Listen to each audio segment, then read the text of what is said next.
Ring में दो boxer लड़ रहे हैं। एक का नाम गनवू है और दूसरे का वू जिन। वू जिन एक अनुभवी और सीनियर बॉक्सर है, लेकिन गनवू का लेफ्ट हुक उसके लिए घातक साबित होता है। गनवू बड़ी आसानी से अपने प्रतिद्वंदी को हरा देता है। असल में गनवू एक मेहनती और ईमानदार बॉक्सर है, जिसकी वजह से वह हर मुकाबला जीत जाता है। मुकाबले के बाद जब गनवू घर लौट रहा होता है और बस स्टॉप पर बस का इंतजार कर रहा होता है, तो वह वहां एक नशे में धुत आदमी को देखता है। जब बस आती है तो वह नशेड़ी उसमें चढ़ने की कोशिश करता है, लेकिन ड्राइवर उसे पहले मास्क पहनने को कहता है, क्योंकि देश में कोविड फैला हुआ है। नशे में आदमी ड्राइवर की बात नहीं मानता और उससे बहस करने लगता है। गनवू पास ही खड़ा होता है, इसलिए वह उस आदमी को बस से नीचे उतार देता है और उसे सम्मान से पैदल घर भेज देता है। नशे में आदमी गनवू को कई बार मारने की कोशिश करता है, लेकिन गनवू उस पर गुस्सा नहीं करता, बस उसके वारों से बचता है और शांति से उसे घर जाने को कहता है। सभी यात्री गनवू की इस हरकत से खुश होते हैं और उसकी तारीफ करते हैं। इससे साबित होता है कि गनवू एक अच्छा इंसान है, जो दूसरों की इज्जत करना जानता है। जब गनवू घर पहुंचता है तो वह अपनी मां को किसी से फोन पर बात करते सुनता है। वह अपनी दुकान का किराया चुकाने के लिए कुछ समय और मांग रही होती है। इससे पता चलता है कि गनवू और उसका परिवार गरीब है और गनवू को अपनी मां की मदद करने के लिए कुछ करना होगा। इसलिए गनवू फिर से बॉक्सिंग प्रतियोगिता में भाग लेता है और बड़ी आसानी से फाइनल तक पहुंच जाता है। फाइनल के दिन उसकी मां मोबाइल फोन पर उसका मैच देख रही होती है। गनवू का प्रतिद्वंदी फिर से वू जिन होता है, जो अपने पुराने अनुभव पर घमंड करता है। उसे लगता है कि वह गनवू को आसानी से हरा देगा। उसका कोच उसे गनवू के लेफ्ट हुक से सावधान रहने को कहता है, लेकिन वू जिन उसकी बात नहीं मानता और कहता है कि वह मरीन चैंपियन है, उसे कोई नहीं हरा सकता। वह पूरे घमंड के साथ रिंग में आता है और सोचता है कि जब गनवू उसे लेफ्ट हुक से मारेगा तो वह उसे हाथ से रोक लेगा और उसी मौके पर अपने बाएं हाथ से उसके सिर पर वार करेगा। लेकिन जब वह अपना गार्ड हटाकर गनवू को हमला करने का मौका देता है तो गनवू एक ही पंच में उसे गिरा देता है। इस तरह गनवू इस मुकाबले का चैंपियन बन जाता है। बाद में वू जिन अपने कोच के साथ बैठा होता है, जो उसका पिता भी होता है। वह उसे खाने के लिए साथ चलने को कहता है, लेकिन उसके पिता मना कर देते हैं, क्योंकि कोविड के चलते ज्यादातर रेस्टोरेंट्स के डाइनिंग एरिया बंद हैं। पिता उसे कुछ पैसे देते हैं और कहते हैं कि कमरे में ही खाना मंगवाकर खा ले। जब वू जिन बॉक्सिंग रूम से बाहर आता है तो देखता है कि गनवू उसका इंतजार कर रहा है। गनवू खड़ा हो जाता है और उसे खाना खाने के लिए चलने को कहता है। शुरुआत में वू जिन सोचता है कि गनवू उसका मजाक उड़ा रहा है, इसलिए मना कर देता है, लेकिन फिर उसे गनवू की सच्ची नीयत समझ आती है और वह उसका न्योता स्वीकार कर लेता है। वू जिन हैरान होता है कि गनवू का लेफ्ट हुक इतना ताकतवर कैसे हो सकता है। वह पूछता है कि क्या वह लेफ्टी है, लेकिन गनवू बताता है कि वह दाएं हाथ का है। उसे जब भी मौका मिलता है वह बाएं हाथ से वार करता है। वू जिन और भी ज्यादा प्रभावित होता है कि उसे सिर्फ एक बाएं हाथ के पंच से हराया गया। रेस्टोरेंट में वे दोनों बीबीक्यू स्टेक खा रहे होते हैं। गनवू बताता है कि वह बॉक्सिंग सिर्फ पार्ट टाइम करता है, क्योंकि उसे अपनी मां की मदद करने के लिए पैसों की जरूरत है। उसकी उम्र भी वू जिन से 2 साल कम है और वह बारबेक्यू रेस्टोरेंट में काम जैसे कई पार्ट टाइम जॉब भी करता है, इसलिए वह बीबीक्यू स्टेक्स भी अच्छे से बना लेता है। जब वो जिन देखता है कि गनवू हर चीज में उससे बेहतर है तो वह अपने मरीन अनुभव की डींग मारता है। लेकिन गनवू भी मरीन होता है और उसकी रैंक भी वू जिन से ऊंची होती है। ये सुनकर वू जिन मरीन भावना से खड़ा हो जाता है और अपने सीनियर को सैल्यूट करता है। अब वह पूरी तरह से गनवू से प्रभावित हो चुका होता है और दोनों के बीच गहरी दोस्ती बन जाती है। कैफे में गनवू की मां एक मनी लेंडर से कुछ और समय की मांग कर रही होती है ताकि वह कर्ज चुका सके। तभी गनवू वहां आता है और अपनी मां को नमस्ते करता है। मां अपने बेटे पर गर्व करती हैं, क्योंकि उन्होंने उसका पूरा मैच फोन पर देखा था। गनवू अपनी जीत की इनामी राशि उन्हें देता है और कहता है कि इस पैसे से कर्ज चुका दें। मां पहले इनकार करती हैं, लेकिन गनवू के जोर देने पर पैसे ले लेती हैं और वादा करती हैं कि वह उसे ये पैसे लौटाएंगी। इसके बाद दोनों कैफे बंद करके घर की तरफ निकलते हैं। गनवू एक संदिग्ध कार को देखता है, लेकिन फिलहाल उसे नजरअंदाज कर देता है। यह कार मिस्टर किम मायांग गिल की होती है, जो उस इलाके में एक कैसीनो और क्लब बनाना चाहता है। वह एक सूदखोर भी है, जो लोगों को कर्ज देता है और फिर उस पर इतना ब्याज लगा देता है कि गरीब लोग अपनी संपत्ति गिरवी रखने को मजबूर हो जाते हैं। अब वह अपने एक आदमी को उस इलाके के लोगों को बेवकूफ बनाने के लिए भेजता है ताकि वह जमीनें हड़प सके। अगले दिन हम देखते हैं कि मायांग गिल एक स्कीम शुरू करता है, जिसमें वह लोगों का कर्ज बैंक से कम ब्याज पर चुकाने का दावा करता है। लेकिन असली चाल यह होती है कि इस स्कीम में एक छोटा सा नियम छिपा होता है। जिन्हें पैसे दिए जाते हैं उन्हें 24 घंटे के अंदर एक्सटेंशन फीस चुकानी होती है। ये स्कीम जानबूझकर लोगों को फेल करने के लिए बनाई गई होती है। मायांग गिल के एजेंट इलाके के जमीन मालिकों के पास जाते हैं और उन्हें 5% ब्याज पर लोन का प्रस्ताव देते हैं, जबकि बैंक का ब्याज 7% होता है। लोगों को यह डील आकर्षक लगती है और वे अपनी जमीन गिरवी रखकर कॉन्ट्रैक्ट साइन कर देते हैं। एक एजेंट गनवू की मां के पास भी आता है और उन्हें कम ब्याज का लालच देकर फंसा देता है। इधर कोविड पूरे देश में फैला हुआ है और लोगों के व्यापार बर्बाद हो रहे हैं। लोग गुजारे के लिए मजबूरी में कर्ज ले रहे हैं। इस कोविड काल में पैसे कमाने के लिए मायांग गिल का आदमी लिल ग्रुप के चेयरमैन हांग के साथ मीटिंग करता है ताकि उन्हें अपने प्लान में निवेश के लिए मना सके। शहर का मेयर भी इस स्कीम में शामिल होता है। हालांकि चेयरमैन हांग थोड़ा हिचकिचाते हैं क्योंकि उन्होंने पहले ही उन्हें पैसा दिया है जो अब तक वापस नहीं आया। इसी बीच मिस्टर किम मायांग गिल कमरे में प्रवेश करते हैं और देर से आने के लिए माफी मांगते हैं। वह चेयरमैन हांग पर मेयर की ताकत का डर दिखाकर कॉन्ट्रैक्ट साइन करने का दबाव डालते हैं। बाद में किम मायांग गिल अपने पार्टनर्स के साथ पार्टी करते हुए दिखाई देते हैं। वे सभी इस बात को लेकर आश्वस्त हैं कि लिल ग्रुप से उन्हें अपने बिजनेस में निवेश के लिए जरूरी पैसा मिल जाएगा। उनका रिश्ता और मजबूत बनाने के लिए मेयर किम मायांग गिल को एक बहुत महंगा गिफ्ट देता है, ये उम्मीद करते हुए कि भविष्य में उसे इससे फायदा होगा। लेकिन उसे ये नहीं पता कि यह पूरा सीन एक छुपे हुए कैमरे में रिकॉर्ड हो रहा है। अगले दिन गनवू अपने जिम जाता है बॉक्सिंग की प्रैक्टिस के लिए, लेकिन जिम बंद होता है क्योंकि पिछले मैच में कोविड के पॉजिटिव केस सामने आए थे। अब वह दिन भर फ्री होता है, इसलिए वह वू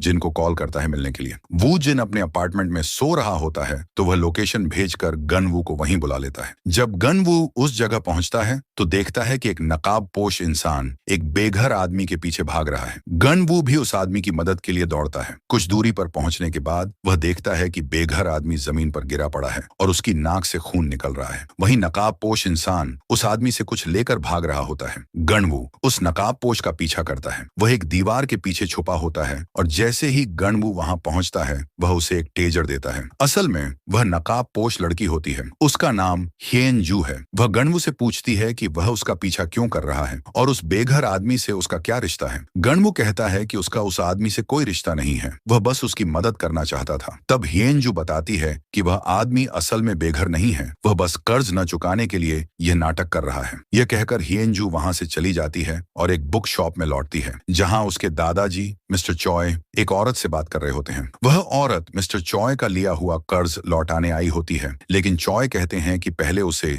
दूसरे कर्ज चुकाने चाहिए। मिस्टर चॉय एक अच्छे इंसान हैं जो मेडिकल इमरजेंसी वाले लोगों को बिना ब्याज के कर्ज देते हैं, लेकिन हियन जू को यह तरीका पसंद नहीं है। वह चाहती है कि बदले में थोड़ा ब्याज तो जरूर लिया जाए। मिस्टर चॉय बताते हैं कि उन्होंने एक लड़की की मदद की थी जो कैंसर की वजह से मर सकती थी अगर समय पर उसे पैसे नहीं मिलते। उनका पैसा अच्छे काम में लगा है, यही उनके लिए काफी है। वह हियन जू से कहते हैं कि वह कर्ज वसूलने के चक्कर में लोगों को परेशान न करे, जैसा कि उसने उस बेघर आदमी के साथ किया। मिस्टर चॉय को अपनी पोती हियन जू की सुरक्षा की चिंता होती है, इसलिए वह अपने पुराने कर्मचारी मिस्टर मून को कॉल करके किसी बॉडीगार्ड को भेजने को कहते हैं। इधर गनवू की मां के कैफे में किम मायांग गिल का एक आदमी आता है। उसका नाम जून मिन है। वह आकर कहता है कि चूंकि उन्होंने समय पर एक्सटेंशन फीस नहीं दी इसलिए अब ब्याज देना होगा। गनवू की मां को समझ नहीं आता कि वह क्या बोल रहा है क्योंकि कॉन्ट्रैक्ट साइन करते समय किसी एक्सटेंशन फीस की बात नहीं हुई थी। वह जून मिन को धमकाती हैं कि अगर वह नहीं गया तो वह पुलिस को बुला लेंगी। जून मिन बाहर निकलता है और कैफे को तोड़ने का आदेश देता है। गनवू की मां तुरंत गनवू को कॉल करती हैं और कहती हैं कि कुछ लोग उनकी प्रॉपर्टी को बर्बाद कर रहे हैं। गनवू घबराकर भागते हुए कैफे पहुंचता है। वहां पहुंचकर वह देखता है कि पूरा कैफे तोड़ दिया गया है और जून मिन उसकी मां को चिढ़ा रहा है। जून मिन के साथ सूट में कई गुंडे होते हैं। गनवू अकेला होता है, लेकिन वह सभी से लड़ता है और अपने बॉक्सिंग स्किल्स से सबको गिरा देता है। आखिरकार वह जून मिन तक पहुंच जाता है। जून मिन डर जाता है। गनवू उसकी कॉलर पकड़ता है और पूछता है कि वह वहां क्यों आया है। तभी पीछे से किम मायांग गिल आता है और कहता है कि उसकी मां ने उससे लोन लिया है और अब वो नहीं चुका रही। गनवू कहता है कि पहले जो नुकसान हुआ है उसका हर्जाना दो, फिर लोन भी चुका देंगे। किम मायांग गिल मुस्कुराता है और अपने आदमी इन बीम को बुलाता है। वह बहुत ताकतवर और खतरनाक दिखने वाला इंसान होता है। गनवू की बॉक्सिंग उस पर असर नहीं करती। इन बीम का एक पंच गनवू को जमीन पर गिराने के लिए काफी होता है। गनवू पूरी ताकत से लड़ता है, लेकिन लेकिन केवल थोड़ा खून निकाल पाता है। किम मायांग गिल गनवू की हिम्मत से प्रभावित होता है और उसे अपने लिए काम करने का ऑफर देता है, लेकिन गनवू उसके मुंह पर थूक देता है। इससे किम मायांग गिल गुस्से में आ जाता है और गनवू के चेहरे पर चाकू से गहरा कट मार देता है। वह धमकी देता है कि अगर गनवू ने पुलिस को बुलाया तो वह उसकी मां को मार डालेगा। कुछ समय बाद हम देखते हैं कि गनवू की मां अस्पताल में बैठी चिंतित है और गनवू के चेहरे पर टांके लगाए जा रहे हैं। डॉक्टर उसे आगे का ट्रीटमेंट लेने को कहते हैं ताकि चेहरा खराब ना हो, लेकिन ट्रीटमेंट महंगा होता है, इसलिए गनवू मना कर देता है। गनवू अपने दोस्त वू जिन को वह जख्म दिखाता है। वू जिन उसे पुलिस जाने को कहता है, लेकिन गनवू को किम मायांग गिल की धमकी याद आ जाती है, इसलिए वह मना कर देता है। वू जिन उसे वह कॉन्ट्रैक्ट दिखाता है जो उसकी मां ने साइन किया था। उसमें बारीक अक्षरों में लिखा होता है कि अगर 24 घंटे में एक्सटेंशन फीस नहीं दी गई तो ब्याज लगातार बढ़ेगा। अब वे मुश्किल में फंस चुके हैं। उन्हें कर्ज चुकाने के लिए 1 लाख वॉन की जरूरत है और कोई मदद नहीं मिल रही। माहौल हल्का करने के लिए वू जिन उसे अच्छे खाने पर ले जाता है। खाना खाते वक्त गनवू अपनी मां को कॉल करता है और कहता है कि कैफे की चिंता न करें, वह खुद सफाई करेगा और पैसे का इंतजाम भी करेगा। फोन के बाद वह देखता है कि वो जिन भी किसी से फोन पर बात कर रहा है और पैसे की मदद मांग रहा है। यह देखकर गनवू भावुक हो जाता है कि उसका दोस्त उसकी इतनी परवाह करता है। बाद में वे दोनों एक मनी लैंडर से मिलने जाते हैं जिससे वू जिन फोन पर बात कर रहा था। वह आदमी उन्हें पैसा देने को तैयार हो जाता है, लेकिन बदले में चाहता है कि वे दोनों उसके लिए ब्लड हाउंड बनकर काम करें 2 सालों तक। गनवू और वू जिन दोनों यह काम करना नहीं चाहते क्योंकि ब्लड हाउंड का काम होता है लोगों को धमकाना, पीटना और कर्ज वसूलना, जबकि वे खुद अभी कर्ज का शिकार हैं। गनवू उठता है और कहता है कि चलो यहाँ से। वू जिन पैसे लौटाता है और उसके साथ बाहर चला जाता है। बाद में वू जिन अपने एक और संपर्क को कॉल करता है और अपनी स्थिति समझाता है। वह आदमी मदद करने को तैयार हो जाता है तो दोनों जल्दी से उसके पास जाते हैं। असल में वह आदमी मिस्टर मून होता है, एक सीनियर मरीन जो कहता है कि वह उनकी मदद इसलिए कर रहा है क्योंकि वे दोनों भी मरीन हैं। मिस्टर मून गनवू और वू जिनको मिस्टर चॉय का नाम बताते हैं और कहते हैं कि वे उनसे मिलें। मिस्टर चॉय एक अच्छे इंसान हैं जो पैसे उधार दे सकते हैं, लेकिन इसके बदले उन्हें उनकी पोती की बॉडीगार्ड की तरह काम करना होगा। मिस्टर मून पहले ही मिस्टर चॉय से मिस्टर ओ के जरिए बात कर चुके होते हैं, जो खुद भी मिस्टर चॉय के साथ मिलकर काम करते हैं। जब मिस्टर चॉय कहीं कार से जा रहे होते हैं तो मिस्टर ओ उन्हें गनवू और वू जिनकी प्रोफाइल दिखाते हैं। मिस्टर चॉय गनवू को पसंद करते हैं क्योंकि उसकी काया उसके परिश्रम को दर्शाती है। हालांकि गनवू को इस काम का कोई अनुभव नहीं है, वहीं वू जिन पहले लोन शार्क्स के साथ काम कर चुका होता है, इसलिए मिस्टर ओ दोनों को रखने की सलाह देते हैं। लेकिन मिस्टर चॉय कहते हैं कि पहले सिर्फ गनवू से मिलवाओ, फिर वू जिन को बाद में देखेंगे। अगले दिन दोनों दोस्त एक कसाई की दुकान पर मिस्टर चॉय से मिलने आते हैं। वहां एक व्यक्ति सफेद मार्शल आर्ट्स की ड्रेस में होता है जो केवल गनवू को अंदर जाने देता है और वू जिन को बाहर रोक देता है। अंदर गनवू मिस्टर चॉय को नमस्ते करता है और उनके साथ बैठता है। जब मिस्टर चॉय उसके चेहरे के जख्म के बारे में पूछते हैं तो गनवू अपनी मां के कैफे वाली पूरी कहानी सुनाता है। मिस्टर चॉय बताते हैं कि वे भी पहले इस तरह के काम में थे, लेकिन अब नहीं है। वह गनवू को अगले 2 साल के लिए बॉडीगार्ड की नौकरी के एडवांस में 1 लाख वॉन देने की पेशकश करते हैं, जिससे वह अपनी मां का कर्ज चुका सके। यह सुनकर गनवू का चेहरा खिल उठता है और वह तुरंत यह ऑफर स्वीकार कर लेता है। बाहर आकर वह पूरी बात वू जिन को बताता है और दोनों खुशी में उछलने लगते हैं। घर पहुंचकर वे गनवू की मां को नौकरी की जानकारी देते हैं और वह उनके लिए स्वादिष्ट खाना बनाती है। कुछ समय बाद दरवाजे पर दस्तक होती है। गनवू दरवाजा खोलता है तो मिस्टर ओ वहां होते हैं। वह मिस्टर चॉय की ओर से पैसे लेकर आए होते हैं। गनवू यह देखकर भावुक हो जाता है और उन्हें धन्यवाद देता है। फिर वह पैसे अंदर लाकर अपनी मां और दोस्त को दिखाता है और वू जिन का भी शुक्रिया अदा करता है जिसने इस मुश्किल घड़ी में उसकी मदद की। अगले दिन सुबह 10 बजे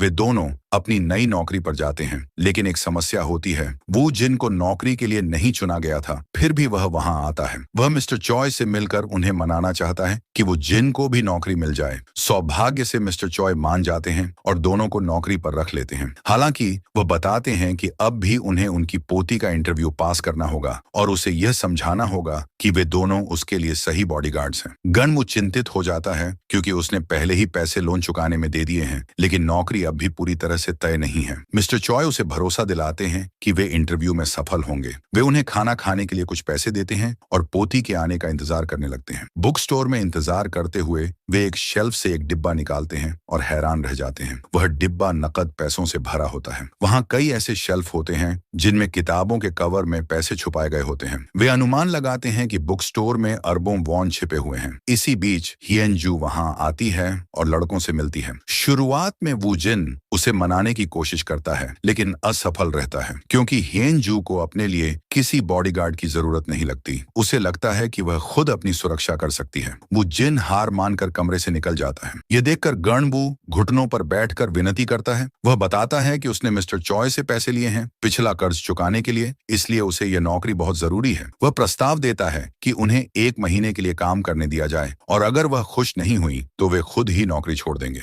गणवू की ईमानदारी देखकर हियनजू का गुस्सा ठंडा हो जाता है और वह उन्हें कैफे ले जाती है कुछ खाने के लिए। वह अनुमान लगाती है कि गणवू के चेहरे का जख्म भी लोन शार्क्स ने ही दिया होगा। वह उन्हें बताती है कि वह अपने खाली समय में लोन शार्क्स के अपराधों की जांच करती रहती है। वह कहती है कि कुछ लोग बेघर लोगों की आईडी चुराकर उनके नाम पर लोन लेते हैं, फिर पैसे लेकर भाग जाते हैं और गरीब लोग कर्ज के जाल में फंस जाते हैं। वह उन्हें जून मिन की तस्वीर दिखाती है जो उसके अनुसार उस गैंग का लीडर है। गणवू उसे पहचान लेता है। वही था जो उसकी मां के कैफे को तोड़ने आया था। यह सुनकर हियनजू उन लड़कों में रुचि लेने लगती है और उन्हें अपनी कार में बैठाकर और जांच के लिए ले जाती है। वह कहती है कि उन्हें सिर्फ इन गैंग वालों का पीछा करना है और बताना है कि एक रात में वे कितने बेघर लोगों को निशाना बनाते हैं। हम देखते हैं कि 3 लोग एक सैलून में बैठे होते हैं। वे नकली दाढ़ी, बाल और मेकअप लगाकर गरीब और बेसहारा दिखने की कोशिश करते हैं। फिर वे वैन में बैठकर रेलवे स्टेशन की ओर जाते हैं। हियनजू और लड़के उनका पीछा करते हैं। रेलवे स्टेशन पर गैंग वाले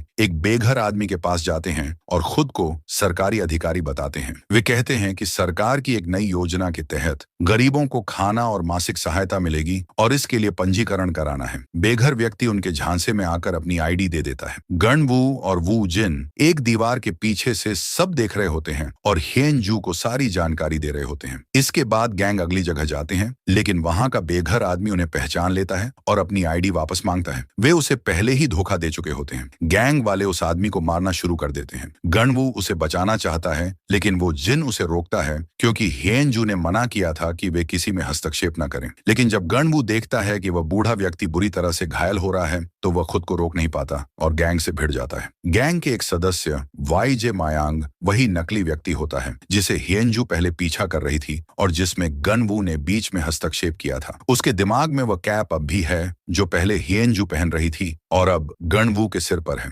गणवू और वू जिन दोनों गैंग वालों से भिड़ जाते हैं और उन्हें भगा देते हैं। फिर वे एम्बुलेंस बुलाते हैं और उस गरीब आदमी को अस्पताल पहुंचाते हैं। उसकी जान बच जाती है। जब वे यह बात हियनजू को बताते हैं तो वह गुस्सा हो जाती है और कहती है कि अब काम पर आ जाएं। वह उन्हें इसीलिए नहीं रखना चाहती थी क्योंकि अब गैंग वाले और सतर्क हो जाएंगे। वू जिन उसे फिर कॉल करता है और कहता है कि एक बार और मिल लो। वह राजी हो जाती है और उन्हें बुक स्टोर बुलाती है। वह फिर दोनों पर गुस्सा करती है कि उन्होंने उसका प्लान खराब कर दिया। वो जिन भी गुस्से में आ जाता है और बहस करने लगता है। तभी गणवू बीच में आता है और विनम्रता से अपनी बात रखता है। वह अपने चेहरे का जख्म दिखाता है और कहता है कि यह उसे हमेशा याद दिलाता है कि उसे उन लोगों के लिए लड़ना है जो इन लोन शार्क से परेशान हैं। जब उसने उस गरीब आदमी को पिटते देखा तो वह खुद को रोक नहीं पाया क्योंकि वही सही काम था। यह कहकर वह कैप वापस हियनजू को दे देता है और वू जिन के साथ नौकरी छोड़ देता है। वह तय करता है कि किसी भी तरह वह मिस्टर चॉय का पैसा लौटा देगा। दोनों बुक स्टोर से बाहर निकल जाते हैं। यह सीन देखकर हियनजू भावुक हो जाती है और उन्हें टेक्स्ट भेजती है कि अगली सुबह फिर से काम पर आ जाएं। यह मैसेज देखकर दोनों खुशी से झूम उठते हैं। दूसरी ओर यंग मायांग जून मिन को गैंग पर हुए हमले की खबर देता है। वह यह भी बताता है कि उसे उस कैप की याद है जो हमलावर ने पहनी थी। वही कैप उस पुराने मनी लैंडर की थी जिससे उसने कभी लोन लिया था। अगले दिन हियनजू और दोनों लड़के गणवू और वू जिन साथ बैठकर ये तय कर रहे होते हैं कि अब उन्हें क्या करना चाहिए। तभी वे देखते हैं कि कुछ लोग उनकी बुक स्टोर की तरफ आ रहे हैं। ये वही लोग हैं जिन पर उन्होंने पिछली रात हमला किया था। हियनजू तुरंत दुकान बंद कर देती है और लाइट्स ऑफ कर देती है ताकि गैंगस्टर्स उन्हें देख न सकें। वाईजे मायोंग जून मिन के साथ आया होता है ताकि उस आदमी को देख सके जिससे उसने पहले लोन लिया था। वे दुकानों के शटर पर लात मारते हैं और ध्यान देते हैं कि बुक स्टोर का शटर बाकी दुकानों से अलग सामग्री का बना हुआ है। बाद में जब हियनजू और लड़के बैठते हैं कि आखिर दुश्मन उनकी दुकान तक कैसे पहुंचे, तो गणवू गनवू को याद आता है कि शायद हिएनजू की टोपी की वजह से उनका ठिकाना पकड़ा गया। उसी समय मिस्टर चॉय बुक स्टोर लौटते हैं। वह शटर का कोड डालकर अंदर आते हैं और बच्चों से पूछते हैं कि क्या हुआ। जब उन्हें पता चलता है कि जून मिन और उसके गैंग का इन बच्चों के साथ संबंध है तो वह हिएनजू को डांटते हैं कि उन्होंने इस गंदे काम में खुद को क्यों फंसा लिया। हिएनजू भी खुलकर बोलती है कि उसने ऐसा इसलिए किया क्योंकि मिस्टर चॉय ने ही उसे लोगों की मदद करना सिखाया है और अब वह कोई बच्ची नहीं रही। गनवू भी अपने चेहरे का जख्म दिखाकर कहता है कि वे जो कर रहे हैं वह गलत नहीं है, बल्कि ये उनके हक की लड़ाई है। ये कहकर वे सब बुक स्टोर से बाहर निकल जाते हैं। मिस्टर चॉय अब भी बच्चों को लेकर चिंतित होते हैं क्योंकि वे जिन लोगों से भिड़ने जा रहे हैं वे उन्हें इतनी आसानी से नहीं छोड़ेंगे। वे मिस्टर ओ को कहते हैं कि वह इस मामले की गहराई से जांच करें। बुक स्टोर के बाहर हिएनजू और दोनों लड़के एक साथ खाना खाने जाने का निर्णय लेते हैं और इस बार खाने की दावत वूजिन की ओर से होती है। अब तीनों की दोस्ती मजबूत होती जा रही है और हिएनजू भी अब बॉस की बजाय एक दोस्त की तरह व्यवहार करती है। रेस्टोरेंट में हिएनजू बताती है कि मिस्टर चॉय उसके असली दादा नहीं है। उसे मिस्टर चॉय ने एक अनाथ आश्रम से गोद लिया था क्योंकि उसके असली पिता ने कुछ भयानक किया था। उधर मिस्टर चॉय को मिस्टर ओ का कॉल आता है जो बताता है कि जून मिन असल में किम मायोंग गिल के लिए काम करता है, एक लोन कंपनी स्माइल कैपिटल के तहत। इसके बाद एक फ्लैशबैक में हम मिस्टर चॉय के जवानी के दिनों को देखते हैं जब वे अपनी खुद की लोन कंपनी चला रहे थे। उनके कर्मचारी थे किम मायोंग गिल और मिस्टर मून। एक रात जब मिस्टर चॉय अपने घर में होते हैं उन्हें सिक्योरिटी गार्ड का कॉल आता है कि 2 चोर ऑफिस में घुस आए हैं। मिस्टर चॉय जल्दी तैयार होकर ऑफिस की ओर निकलते हैं। उसी समय हम देखते हैं कि युवा इनबाम एक एक्सपर्ट को सेफ खोलने के लिए आदेश देता है। जैसे ही सेफ खुलता है वे दोनों बहुत खुश हो जाते हैं क्योंकि अंदर बहुत सारा पैसा होता है। तभी मिस्टर चॉय वहां पहुंच जाते हैं और दोनों से भिड़ जाते हैं। वह इनबाम और उसके साथी की पिटाई करते हैं, लेकिन कमरे में एक तीसरा व्यक्ति भी होता है, किम मायोंग गिल, जो पीछे से आकर मिस्टर चॉय की पीठ में चाकू मार देता है। मिस्टर चॉय अब किम मायोंग गिल से लड़ते हैं लेकिन अपनी चोटों की वजह से उसे मार नहीं पाते। फिर भी वह किम मायोंग गिल के चेहरे पर एक गहरी चोट मारते हैं। तभी इनबाम पीछे से आता है और मिस्टर चॉय को उठाकर खिड़की से बाहर फेंक देता है। इसके बाद इनबाम सारा पैसा निकालता है और किम मायोंग गिल ऑफिस में आग लगा देता है। जब इनबाम नीचे खिड़की से देखता है तो वहां मिस्टर चॉय मौजूद नहीं होते। अब वर्तमान में मिस्टर चॉय हिएनजू से मिलते हैं और उसे बताते हैं कि अब से वे खुद इन धोखेबाजों से निपटेंगे और हिएनजू को उनकी फिक्र करने की जरूरत नहीं है। दूसरी ओर किम मायोंग गिल फिर से चेयरमैन हांग से मिलने जा रहा होता है। इस बार चेयरमैन हांग अपने कजिन के साथ आता है जो एक पुलिस ऑफिसर है। किम मायोंग गिल थोड़ा डर जाता है और अपने साथी जांगडू से कहता है कि कमरे में शांत रहे। अंदर चेयरमैन हांग और उसका cousin Gwang Yong Kim Myong Gil को पहले शराब पीने के लिए कहते हैं। वे बार बार पैग लेते हैं और फिर ग्वांग योंग हथकड़ी निकालकर मेज पर रख देता है। वह किम मायोंग गिल को धमकी देता है कि अगर उसने फिर से उसके कजिन को परेशान किया तो उसे उसके गैर कानूनी कारोबार के लिए गिरफ्तार कर लिया जाएगा। दोनों कजिन किम मायोंग गिल का मजाक उड़ाते हैं लेकिन वह बिना किसी भाव के चुपचाप बैठा रहता है। चेयरमैन हांग उसके पास आता है और कहता है कि आगे से वह लिटिल ग्रुप के किसी भी सदस्य से संबंध न रखे। जब दोनों चले जाते हैं तो किम मायोंग गिल वॉशरूम में जाकर सारा शराब उगल देता है और फिर जांगडू से कहता है कि चेयरमैन हांग को पकड़ लो। अगले दिन जब चेयरमैन हांग अपनी कार से कहीं जा रहे होते हैं वह एक कार वॉश पर रुकते हैं। तभी शटर नीचे गिरा दिए जाते हैं और किम मायोंग गिल के लोग उन्हें कार से खींचकर बाहर निकालते हैं। जांगडू भी वहां आता है और उसे थप्पड़ मारता है। वह कहता है कि चेयरमैन हांग को किम मायोंग गिल के साथ दुर्व्यवहार का बदला चुकाना होगा। वे पहले उसे पीटते हैं, फिर उसे पेट्रोल पिलाते हैं और फिर उसके सारे कपड़े उतरवाते हैं। वे उसकी नग्न अवस्था में एक वीडियो बनाते हैं और किम मायोंग गिल को भेजते हैं जो उसे देखकर जोर से हंसता है। अगले दिन किम मायोंग गिल इनबाम को लेकर एक शिपमेंट पोर्ट पर जाता है जहां एक कंटेनर में उसने सारा सोना छुपा रखा होता है। वह इनबाम से कहता है कि उसने मिस्टर चॉय से सीखा है कि हमें अपना पैसा सोने में रखना चाहिए क्योंकि करेंसी नोट्स की वैल्यू धीरे धीरे कम होती जाती है। वह यह भी कहता है कि इनबाम उसके लिए भाई जैसा है और जब वो थोड़ा और पैसा जमा कर लेगा तब वो भी उसके साथ विदेश चला जाएगा। अगले दिन हिएनजू और लड़के फिर से स्कैमर्स को रंगे हाथ पकड़ने की योजना बनाते हैं। वे फिर से उस वैन का पीछा करने वाले हैं जो ब्यूटी सैलून से कुछ लोगों को मेकअप के लिए लेकर जाती है और फिर उन्हें रेलवे स्टेशन पर छोड़ देती है। लेकिन इस बार दुश्मन ज्यादा सतर्क हैं। उन्हें पता है कि कोई उनका पीछा कर रहा है, इसीलिए वे उन्हें फंसाने की योजना बनाते हैं। यांग जांग मोंग गनवू और वूजिन को एक बंद अंडरग्राउंड गली में ले जाता है और फिर अपने आदमियों की मदद से चारों तरफ से रास्ता बंद कर देता है। हिएनजू अपनी कार में बाहर बैठकर पूरा नजारा देख रही होती है, इसलिए वह वह तुरंत अपने दादाजी को मदद के लिए फोन करती है। मिस्टर चॉय फौरन अपने पुराने साथी ली डू यॉन्ग को मदद के लिए बुलाते हैं। उधर अंडरग्राउंड गली में लड़कों और गुंडों के बीच लड़ाई शुरू हो जाती है। जब गन वू अपना फेस मास्क हटाता है तो जून मैन डर जाता है और तुरंत किम मायान गिल को गन वू की मौजूदगी की जानकारी देता है। वू जीन और गन वू बहुत अच्छे से लड़ते हैं और जल्द ही हियन जू भी आकर उनका साथ देती है। तीनों मिलकर गुंडों की पूरी गैंग पर भारी पड़ते हैं। इसी दौरान किम मायन गिल भी गन वू की मां को किडनैप करने के लिए अपने लोगों को भेजता है, लेकिन मिस्टर चॉय पहले से तैयार रहते हैं। उन्होंने अपने दाएं हाथ हैंग योंग यॉन्ग को गन वू की मां की सुरक्षा में लगाया होता है। हैंग योंग यॉन्ग छुरियों का माहिर होता है। वह किडनैपर्स के पूरे ग्रुप को एक एक करके घायल कर देता है। उसका वार इतना सटीक होता है कि कोई भी उसे सह नहीं पाता। यहाँ तक कि यंग जांग मोंग भी बंधक को सड़क पर फेंक कर अपनी जान बचाकर भागता है। फिर भी हैंग योंग यॉन्ग उसका पीछा करता है और उसकी दोनों टांगों की एड़ी काट देता है। दूसरी तरफ ली डू यॉन्ग बच्चों की मदद के लिए अंडरग्राउंड गली पहुंचते हैं, लेकिन वहां देखता है कि बच्चे पहले ही सब गुंडों को हराकर वहां से निकल चुके हैं। जब ली डू यॉन्ग वापसी कर रहा होता है तो एक गुंडा उसे पकड़ने की कोशिश करता है, लेकिन डू यॉन्ग उसके सिर को लोहे के फ्रेम से इतनी जोर से मारता है कि वह तुरंत बेहोश हो जाता है। बाद में पुराने दोस्त हैंग योंग यॉन्ग और ली डू यॉन्ग कई सालों बाद फिर मिलते हैं। गन वू की मां भी पूरी तरह सुरक्षित होती है और अब मिस्टर चॉय के घर पर रहती है। मिस्टर चॉय बच्चों को फिर डांटते हैं कि उन्होंने बिना इजाजत के गुंडों का पीछा क्यों किया। इस बार वह सख्ती से कहते हैं कि वे अब इस मामले से दूर रहें। अगले दिन किम मायन गिल अस्पताल में डॉक्टर और अपने घायल आदमियों से मिलने आता है। उसे पता चलता है कि जिसने किडनैपर्स को मारा था वह छुरियों में माहिर है। किम मायान गिल को शक होता है कि वह हैंग योंग यॉन्ग ही है, क्योंकि वह पहले मिस्टर चॉय के साथ काम कर चुका है और उनके सभी साथियों को जानता है। दूसरी ओर Hang Yong Yong Lee Do Yong से चर्चा करता है कि उन्हें किम मायान गिल का मामला बहुत पहले ही खत्म कर देना चाहिए था, लेकिन मिस्टर चॉय के आदेश के कारण उन्होंने उसे जिंदा छोड़ा। किम मायान गिल जून मैन को बताता है कि मिस्टर चॉय के समय में हैंग योंग यॉन्ग और ली डू यॉन्ग बहुत मशहूर हत्यारे थे। वे अपने काम में बहुत माहिर थे और उन्हें मिस्टर चॉय के दाएं और बाएं हाथ माना जाता था। ऐसा लगता है कि इस बार किम मायन गिल अपने दुश्मनों से डर गया है। दूसरी ओर मिस्टर चॉय और उनकी पूरी टीम किम मायन गिल और उसके गुंडों को खत्म करने की योजना बना रहे हैं। किम मायन गिल को जांग डू का साथ मिला है, जो एक रिटायर्ड पुलिस ऑफिसर है और पुलिस सिस्टम को बहुत अच्छी तरह जानता है, इसलिए वह किम मायन गिल के अपराधों को छुपाने में माहिर है। हैंग योंग यॉन्ग को जांग डू को खत्म करने की जिम्मेदारी दी जाती है,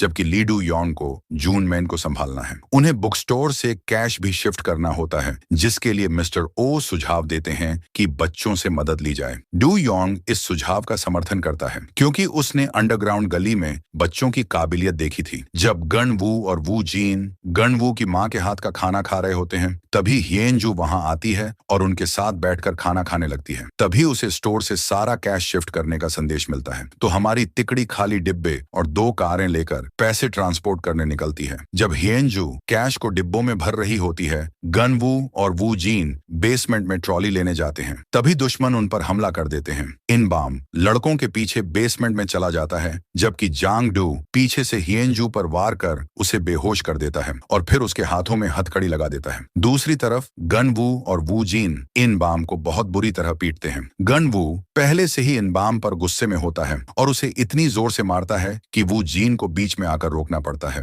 इन बाम बेहोश हो जाता है और लड़के उसके हाथ पैर बांध देते हैं। उधर हियन जू को होश आता है जब जांग डू उसे ले जा रहा होता है। वह उसकी पकड़ से फिसल जाती है और हथकड़ी बंधे हाथों से ही उसे पीटती है। फिर वह हथकड़ी खोलकर वही जांग डू के हाथों में पहना देती है और वहां रखे पाइप से उसे मारती है। हियन जू फिर लड़कों के पास जाकर उन्हें पूरी स्थिति बताती है। वे सभी ट्रॉली लेकर बुक स्टोर पहुंचते हैं और तेजी से अपना काम शुरू करते हैं। इसी बीच जांग डू खुद को आजाद करता है और किम मायान गिल को सारी जानकारी देता है। किम मायान गिल उस पर गुस्सा करता है कि वह बच्चों को नहीं संभाल पाया और कहता है कि अस्पताल जाने से पहले और लोग बुलाओ और मामला खत्म करो। उधर बच्चे सारा कैश डिब्बों में भरकर कारों में ले जा चुके होते हैं। उन्होंने तिजोरी से सोने की सिल्लियां और डॉलर भी निकाल लिए हैं। अब वे गाड़ियां लेकर निकलते हैं और दुश्मन उनका पीछा कर रहे होते हैं। हियन जू एक दुश्मन की गाड़ी को अपनी कार से टक्कर मारकर रास्ते से हटा देती है और गनवू की एसयूवी को आगे निकलने देती है, क्योंकि असली पैसे उसी गाड़ी में होते हैं। लेकिन गुंडों की गाड़ी से टकराते हुए हिएनजू की कार बंद हो जाती है और उन्हें सोने और बाकी कैश से भरे बैग उठाकर पैदल भागना पड़ता है। लेकिन बैग का वजन ज्यादा होने से उनकी रफ्तार धीमी हो जाती है और गुंडे उनके पास पहुंच जाते हैं। तब वे अपनी जान बचाने के लिए बैग सड़क पर फेंक देते हैं और भाग जाते हैं। वे सभी गनवू की कार में बैठ जाते हैं, जिसने उनके लिए कुछ कैश बैग हटाकर जगह बनाई होती है, और फिर वह अपने दोस्तों को वहां से ले जाता है। उधर मिस्टर चॉय को सूचना मिलती है कि बच्चों पर गुंडों ने हमला किया था और वे कुछ पैसे भी नहीं बचा पाए। लेकिन मिस्टर चॉय को पैसों से ज्यादा बच्चों की सुरक्षा की चिंता होती है। जब हिएनजू उनसे मिलने आती है तो वह बस इतना पूछते हैं कि क्या वह घायल तो नहीं है। सौभाग्य से हिएनजू और सभी लड़के सुरक्षित होते हैं। बुक स्टोर के बेसमेंट में इनबाम खुद को आजाद कर लेता है। फिर किम मायांग गिल के लोग उसे अस्पताल ले जाते हैं। ली डू योंग मिस्टर चॉय के आदेश पर उस पर नजर रखे होता है। किम मायांग गिल को पता होता है कि मिस्टर चॉय ने इनबाम को जिंदा क्यों छोड़ा है, इसीलिए वह अपने लोगों को कहता है कि दुश्मनों की हर गतिविधि पर नजर रखें। अगले दिन मिस्टर चॉय गनवू से कहते हैं कि उसने बुक स्टोर से इतना सारा पैसा बचाकर बहुत बड़ा उपकार किया है,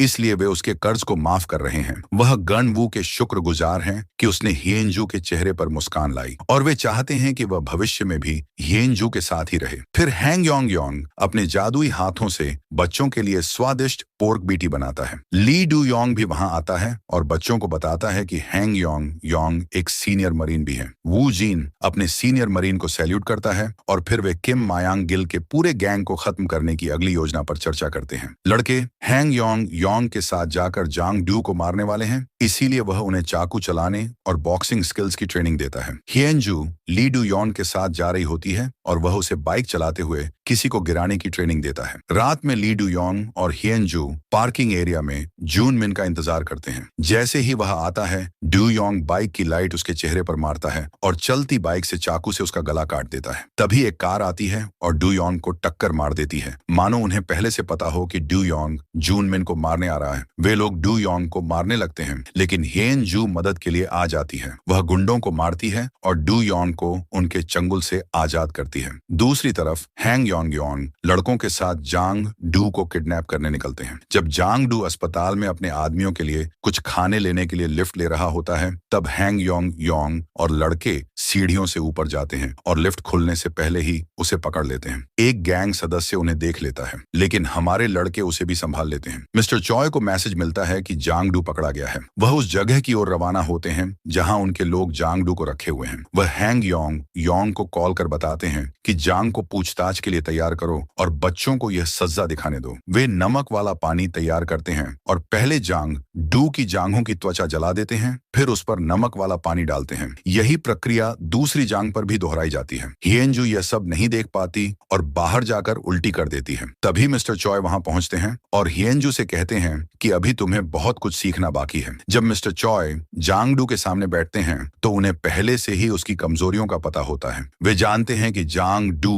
किम मायांग गिल को एक सही समय पर छोड़ना चाहता था और इसके लिए वह पैसा इकट्ठा कर रहा था। मिस्टर चॉय उसे एक बड़ी रकम और एक ऐसा घर ऑफर करते हैं जहां किम मायांग गिल कभी नहीं पहुंच सकता। बदले में वे किम के सारे राज जानना चाहते हैं। जांग डू मान जाता है और डू योंग उसका बयान रिकॉर्ड करने के लिए उसका मोबाइल निकालता है। वह बताता है कि किम मायांग गिल एक लोन शार्क है जो मिस्टर चॉय से लोन लेने वाले लोगों को ब्लैकमेल करता है। वह उनसे एक्सटेंशन फीस मांगता था और न देने पर उनकी जमानत जब्त कर लेता था, जबकि मिस्टर चॉय बिना ब्याज के लोन देते थे। किम इस मौके का फायदा उठाकर पैसे बनाता था। उसके पास शहर के प्रभावशाली लोगों और बिजनेसमैनों की न्यूड वीडियोस हैं जिन्हें वह ब्लैकमेल करता है, जैसे कि वह लिल ग्रुप के चेयरमैन हॉर्न को ब्लैकमेल कर रहा है कि वह उसके नए बनने वाले कसीनो और नाइट क्लब में निवेश करे। किम मायांग गिल का सारा सोना एक अज्ञात जगह पर रखा गया है जहां वह सिर्फ इनबाम को लेकर जाता है। वह इनबाम को अपने भाई से भी ज्यादा मानता है और अपने सारे राज उसी को बताता है। इसी बीच चेयरमैन हॉन्ग फिर से किम मायांग गिल से मिलता है और उसका कजिन फोन पर बातचीत सुन रहा होता है, लेकिन किम को इसका पता चल जाता है और वह हॉन्ग को पीटता है। फिर वह चेयरमैन हॉन्ग को मजबूर करता है कि पुलिस विभाग में मौजूद उसके कजिन के असर से वे 2 बाइकर्स को पकड़वाएं जिन्होंने जून मिन को मारा था। वह उन्हें 5 घंटे का समय देता है, वरना वह हॉन्ग का वीडियो सोशल मीडिया पर डाल देगा। उधर हमारे लड़के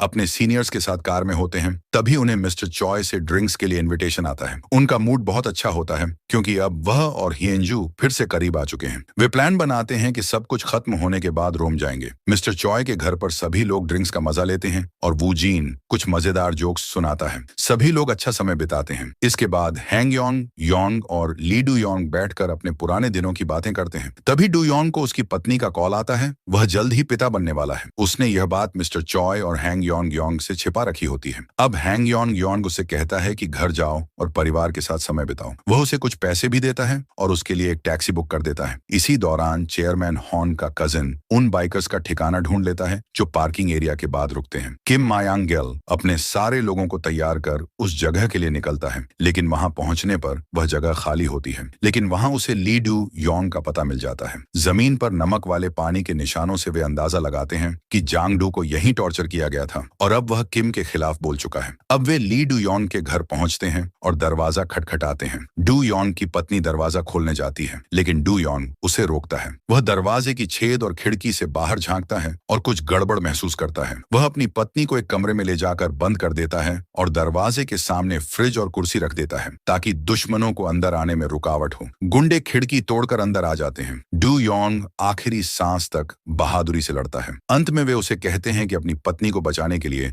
हैंग योंग योंग का ठिकाना बता दो। फिर हम देखते हैं कि मिस्टर चॉय हिएंजू और लड़कों के साथ नाश्ता कर रहे होते हैं। यह स्वादिष्ट खाना गणवू की मां ने बनाया होता है, जिससे प्रभावित होकर मिस्टर चॉय चाहते हैं कि वह अनाथालय में बच्चों के लिए खाना बनाए। कुछ समय बाद गणवू और हिएंजू गणवू की मां को अनाथालय छोड़ने जाते हैं और वो जीन और मिस्टर चॉय घर पर अकेले रह जाते हैं। उधर किम Mayang Gill hang Yong Yong की दुकान पर पहुंच चुका होता है। हैंग योंग योंग अंदाजा लगाता है कि किम मायांग गिल ने डोंग और उसकी पत्नी को मार दिया है ताकि वह यहां तक पहुंच सके। किम मायांग गिल खुद इस बात की पुष्टि करता है और दोनों के बीच लड़ाई शुरू हो जाती है। हालांकि हैंग योंग योंग चाकू चलाने में माहिर है, लेकिन किम मायांग गिल ने आगे ब्लेड लगे जूते पहन रखे होते हैं। वह शुरुआत में ही हैंग योंग योंग की टांगों को घायल कर देता है और फिर उसी के चाकू से उसे मार डालता है। हैंग योंग योंग को मारने के बाद किम मायांग गिल अपने आदमियों के साथ मिस्टर चॉय के घर पहुंचता है। वू जीन को घर में कुछ अजीब महसूस होता है, इसीलिए वह मिस्टर चॉय को संभावित खतरे की जानकारी देता है। मिस्टर चॉय तुरंत बेसमेंट में जाकर अपनी बंदूक में गोलियां भरने लगते हैं। इसी बीच वू जीन अकेले ही किम मायांग गिल के गुंडों से लड़ रहा होता है। मिस्टर चॉय भी अपनी बंदूक से कई गुंडों को मार गिराते हैं। दुर्भाग्य से वू जीन को पेट में गंभीर चाकू लग जाता है और वह पहले माले पर घायल पड़ा रहता है। इसी दौरान जब मिस्टर चॉय अपनी बंदूक दोबारा भर रहे होते हैं, इनबाम उन पर हमला करता है और पूरी ताकत से उन्हें जमीन पर पटक देता है। फिर किम मायांग गिल वहां आता है और कहता है कि उसने मिस्टर चॉय से बहुत कुछ सीखा है, इसलिए वह उसे दर्द रहित मौत देगा। यह कहकर वह चाकू से मिस्टर चॉय का गला काट देता है। इसके बाद वह तिजोरी से सारा कैश और सोना निकाल लेता है और घर को आग लगा देता है। जब वे लोग वहां से जा चुके होते हैं, तब गणवू और हिएंजू वहां वापस आते हैं। वे देखते हैं कि वो जीन की हालत बहुत खराब है, इसलिए गणवू उसे उठाकर अस्पताल ले जाता है। लेकिन मिस्टर चॉय पहले ही मारे जा चुके होते हैं, तो गणवू सिर्फ हिएंजू को ही वहां से ले जा पाता है, क्योंकि आग पूरे घर को राख में बदल रही होती है। अस्पताल में वो जीन की हालत काफी खराब होती है, क्योंकि उसे बहुत ज्यादा खून बह चुका होता है। गणवू अपना खून देकर उसकी जान बचाता है। हिएंजू भी अपने दादाजी की मौत के सदमे में होती है और बिना कुछ कहे ही अस्पताल से चली जाती है। कुछ समय बाद डॉक्टर बताते हैं कि वो जीन का ऑपरेशन सफल रहा और अब वह खतरे से बाहर है। कुछ दिनों बाद हम देखते हैं कि वो जीन और गणवू एक दूर दराज इलाके के अपार्टमेंट में जागते हैं। वे समुद्र किनारे जॉगिंग करते हैं और एक जिम पहुंचते हैं, जहां वे एक्सरसाइज और वेट लिफ्टिंग करते हैं। ऐसा लगता है कि वे अपने अगले बॉक्सिंग चैंपियनशिप की तैयारी कर रहे हैं। मिस्टर ओ भी वहीं रहते हैं। वे दोनों लड़के काफी समय से मिस्टर ओ के साथ ही रह रहे हैं। अब जब वे अपनी चोटों से पूरी तरह ठीक हो चुके हैं, तो वे मिस्टर ओ से अनुमति मांगते हैं कि अब वे किम मायांग गिल से बदला लेना चाहते हैं। मिस्टर ओ उन्हें रोकते हैं क्योंकि वे अभी भी बच्चे हैं। लड़के उन्हें समझाते हैं कि इस बार उनके पास एक प्लान है। वे उन सभी लोगों के पास जाएंगे जो किम मायांग गिल की गलत गतिविधियों का शिकार हुए हैं और उन्हें एकजुट करेंगे। लेकिन मिस्टर ओ फिर भी उन्हें जाने की अनुमति नहीं देते। अगले दिन मिस्टर ओ मिस्टर चॉय की स्मारक पर जाते हैं और वहां एक चिट्ठी देखते हैं। यह चिट्ठी हिएंजू की होती है, जिसमें उसने लिखा होता है कि वह रोम जा रही है, क्योंकि दादाजी को खोने के बाद अब वह इस जगह पर नहीं रह सकती। मिस्टर ओ घर लौटते हैं और उनका मन बदल जाता है। वे लड़कों को बुलाते हैं और उन्हें पैसे से भरा एक बैग बैग देते हैं। उन्होंने शहर में उनके रहने के लिए एक अपार्टमेंट और यात्रा के लिए एक कार का भी इंतजाम किया होता है। वे उनसे कहते हैं कि जाओ और मिस्टर चॉय का बदला लो। लड़के बस से सफर कर अपार्टमेंट पहुंचते हैं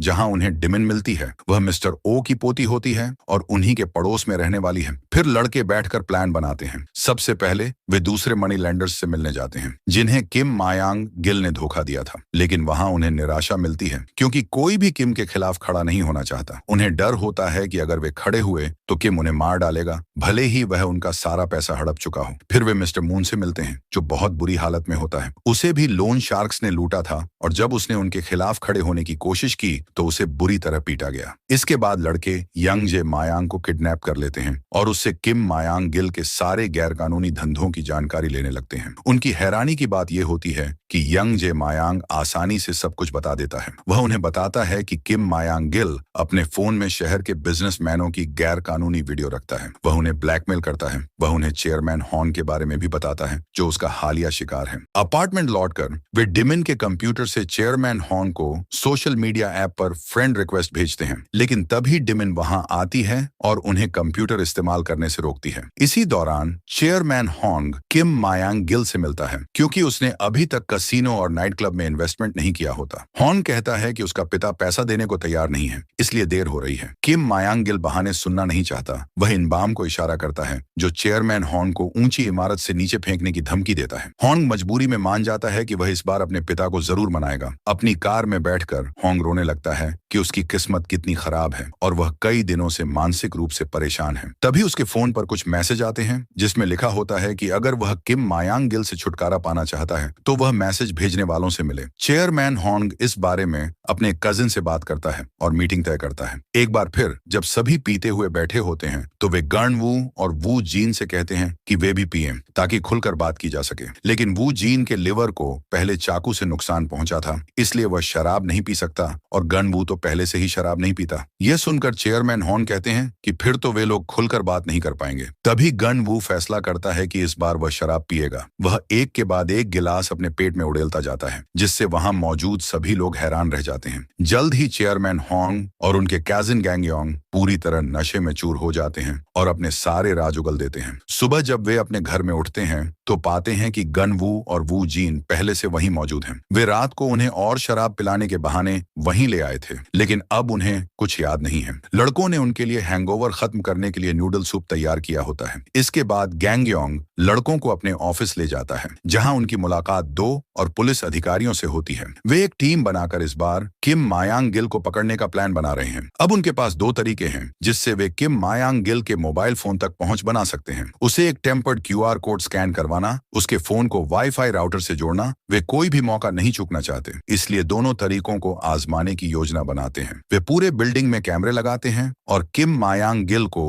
एक आखिरी मीटिंग के लिए बुलाते हैं जिसमें चेयरमैन हॉन को कॉन्ट्रैक्ट पर साइन करना होता है। जब मायांग गिल बिल्डिंग में आने के लिए QR कोड स्कैन करता है तो पुलिस उसके फोन से कनेक्ट हो जाती है, लेकिन हैरानी की बात यह होती है कि उस फोन में ऐसा कोई भी डेटा नहीं होता जो सबूत के तौर पर काम आ सके। मीटिंग रूम में चेयरमैन हॉन्ग अब भी डरे हुए होते हैं और सौदे को लेकर आश्वस्त नहीं होते। कैमरे के जरिए गैंगयोंग देखता है कि किम मायांग गिल के बैग में एक और फोन है। अब उन्हें उस फोन को वाईफाई से जोड़ना होगा। चेयरमैन हॉन्ग बिल्डिंग से बाहर आकर पूछते हैं कि क्या डेटा मिला या नहीं। गैंगयोंग बताता है कि अब तक नहीं मिला, लेकिन अगला प्लान तैयार है और इस बार चेयरमैन हॉन्ग को खुद पर भरोसा रखना होगा। वह उन्हें मोटिवेट करता है और दोबारा अंदर भेजता है। अंदर चेयरमैन हॉन्ग वकीलों को बाहर भेज देते हैं और किम मायांग गिल से अकेले में बात करना चाहते हैं। वे चाहते हैं कि सौदे से पहले उनकी गंदी वीडियो डिलीट की जाए। किम मायांग गिल भी डिलीट करने को तैयार हो जाता है। इस बार चेयरमैन हॉन्ग आत्मविश्वास से भरे होते हैं और चुपचाप वह फोन ले लेते हैं और उसे वाईफाई राउटर से कनेक्ट कर देते हैं जिससे बाहर की टीम को एक्सेस मिल जाता है। गैंगयोंग के आदेश पर पुलिस